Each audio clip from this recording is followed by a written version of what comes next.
നബിവാക്യം.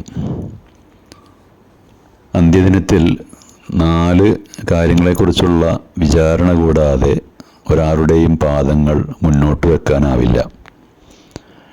തൻ്റെ ആയുസ് എന്തിനാണ് നശിപ്പിച്ചതെന്നും തൻ്റെ വിജ്ഞാനം എന്തിനു വേണ്ടി ഉപയോഗിച്ചുവെന്നും ധനം എങ്ങനെ സമ്പാദിച്ചു, എന്തിനൊക്കെ അത് ചിലവഴിച്ചു എന്നും തൻ്റെ ശാരീരികമായ കഴിവുകൾ എന്തിനൊക്കെയാണ് ഉപയോഗപ്പെടുത്തിയതെന്നും വ്യക്തമായ മറുപടി നൽകപ്പെടേണ്ടതുണ്ട്.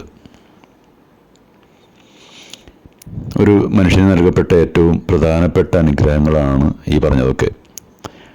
ഇതെല്ലാം സാക്ഷാൽ ദൈവമാണ് അവന് നൽകിയത്.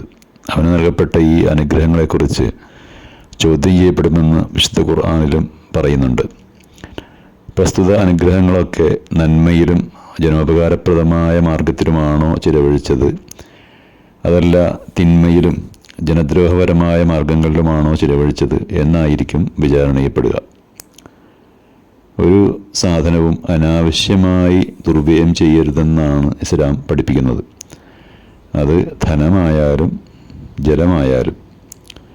ഒരിക്കൽ നമസ്കാരത്തിനായി അംഗസ്നാനം ചെയ്തുകൊണ്ടിരുന്ന ഒരു ശിഷ്യൻ അതിനായി ധാരാളം വെള്ളം ഉപയോഗിക്കുന്നത് കണ്ടപ്പോൾ നബി പറഞ്ഞു, നീ ഒരു നദിയിൽ നിന്നാണ് അംഗസ്നാനം ചെയ്യുന്നതെങ്കിൽ പോലും ആവശ്യത്തിന് മാത്രമേ അതിലെ ജലം ഉപയോഗിക്കാൻ പാടുള്ളൂ.